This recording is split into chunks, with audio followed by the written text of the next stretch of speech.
Hey, so as you can see, I've got a bunch of lenses lined up here on my desk, and if you had to guess, which one of these would you think is my personal favorite for landscape photography? Now, you might be tempted to say that it's the 14mm ultra wide angle. This is the super classic when it comes to shooting landscape photos. Or you might think it's the big gun over here, the 200 to 500 that I use for my eclipse photos and my moon shots. And while I do love both of those lenses, my favorite is actually this one right here, the 70 to 200 telephoto. And the reason for that is because it's a fantastic storytelling lens. So let me get rid of all these other ones and I'll tell you a little bit more about what I mean.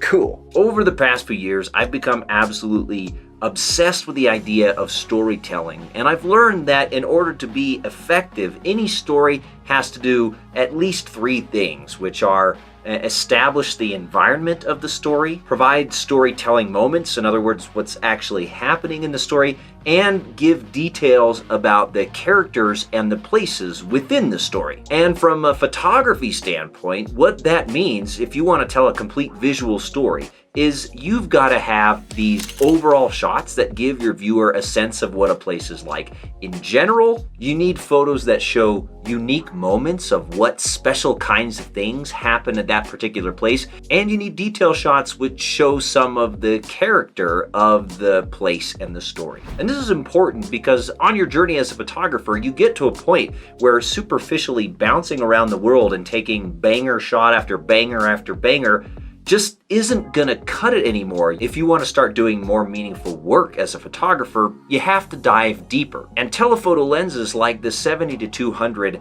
excel at helping you tell those unique storytelling moments as well as shooting those detail shots. And that's why I love using them. So in this video, I want to give you 4 simple tips that can help you improve your telephoto landscapes.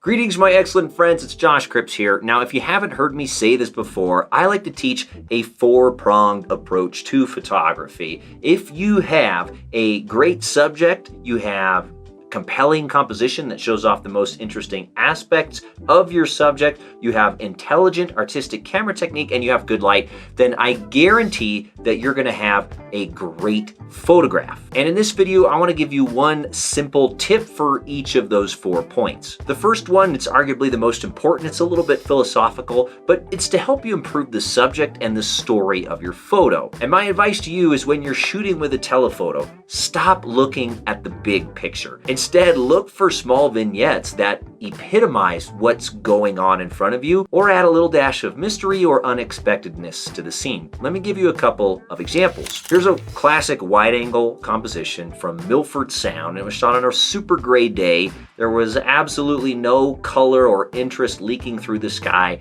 at all, and it would have been very easy to simply say, well, this is disappointing. These aren't the conditions I wanted. Let's pack it up and go back to the hotel. But instead, I had to ask myself, what's actually happening in the scene here? You've got clouds swirling around the tops of the mountains. So rather than looking at the scene as a whole, instead I can use a telephoto to zoom in and focus on the vignette, just the clouds swirling around the tops of the mountains that really epitomize the most interesting thing of what's going on in that particular moment. And by doing so, I was able to create a much more interesting photograph. Or check out this photo from the Dolomites in northern Italy. This was a stunningly sensational scene with a mountain and beautiful puffy clouds being reflected in this turquoise lake, but this scene as a whole, it has no mystery to it. It's kind of a smack you in the face, here's what the scene looked like kind of shot. But by really honing in on what was most mysterious or unexpected about the scene, I noticed that the reflection of the lake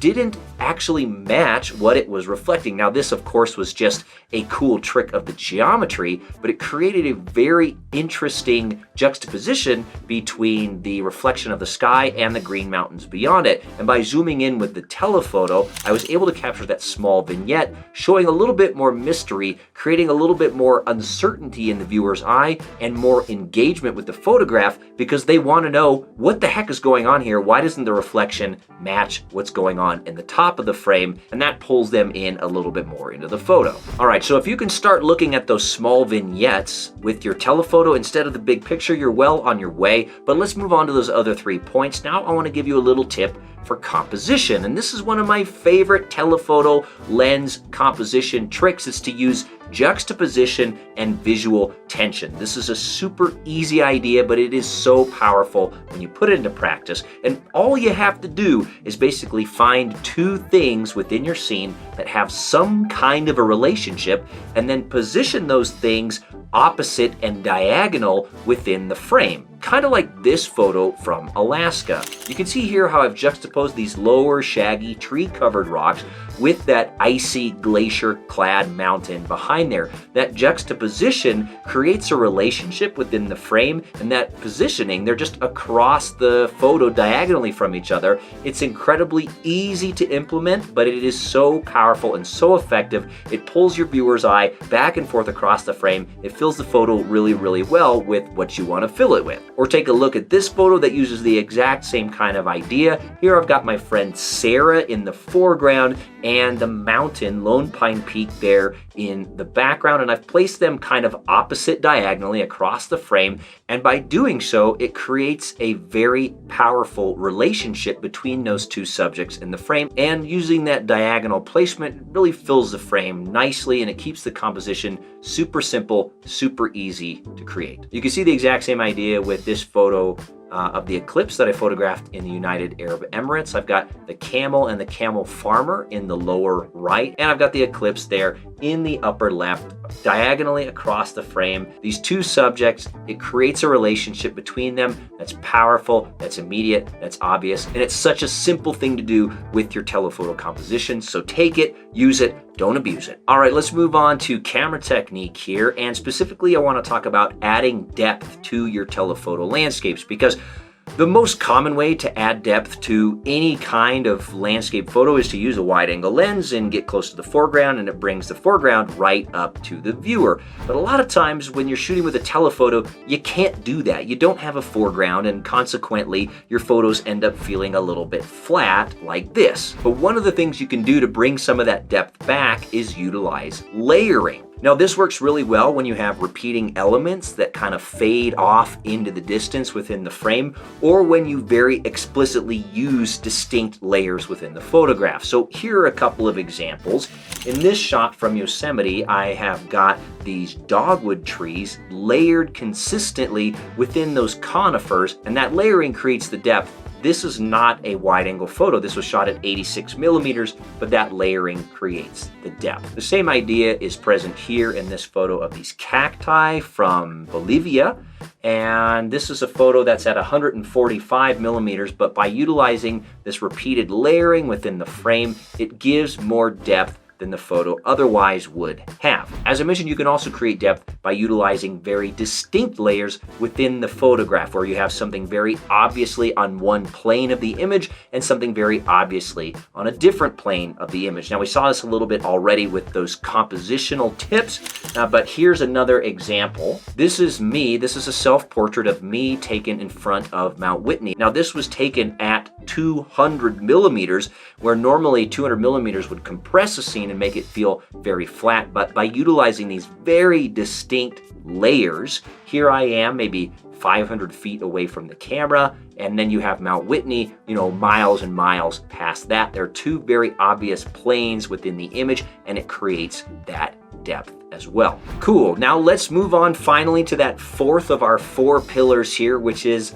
light. And when it comes to shooting with a telephoto lens, my biggest piece of advice to you is do not be afraid of shooting indirect light. Oftentimes when you're using a telephoto, you're working with a smaller scale of the landscape, and so the light tends to transition more gradually. In fact, this photo from the Palouse was taken around 2 p.m. and this photo of Yosemite Falls was taken at 11 a.m. on a bluebird clear sky day. This is direct light hitting the waterfall. But because I'm working with such a small section of the waterfall, that light feathers off much more gradually than it would if you were using a wide-angle lens, and consequently, the lighting in this photo is quite dramatic and compelling, even though this is a direct sunlight, clear sky kind of shot. But let me say that my favorite time to shoot with a telephoto lens is the hour after sunrise and the hour before sunset. And the reason for that is you still tend to get that really nice low angle of light that makes the landscape look really good,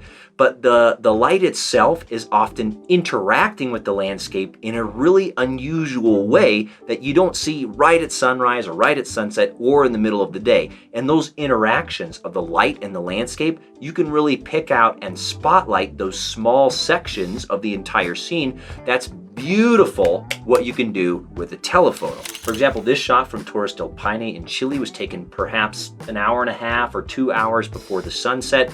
The late afternoon sun is filtering through these fantastic lenticular clouds and is creating this engaging spotlighting patchwork effect all over these mountains, the Cuernos del Paine. Here's another example taken maybe 90 minutes after sunrise in the White Mountains in California. These are bristlecone pines, and that sun is shining through the pines through some dust that was blowing through this grove of trees, creating these fantastical fairy tale kind of beams. Now, this didn't look good with the wide angle at all, but by zooming into 135 millimeters with my telephoto, I could pick out just this one tiny little vignette, again, that epitomized the coolest aspects of what was happening there in front of me. And because I'm working with such a small scale, the lighting is quite beautiful within this scene. Sweet as, and there you have it. That's 4 tips to help you improve your telephoto landscapes. I'm going to be sharing more tips for telephotos in the future, so be sure to thumbs up and subscribe and hit the little bell and do all the YouTube stuff, you guys. It really helps me out, and it makes sure that you get more content in the future that's applicable to you. So I'll see you guys soon in another video. Until next time, this is Josh Cripps signing off, saying have fun and happy shooting.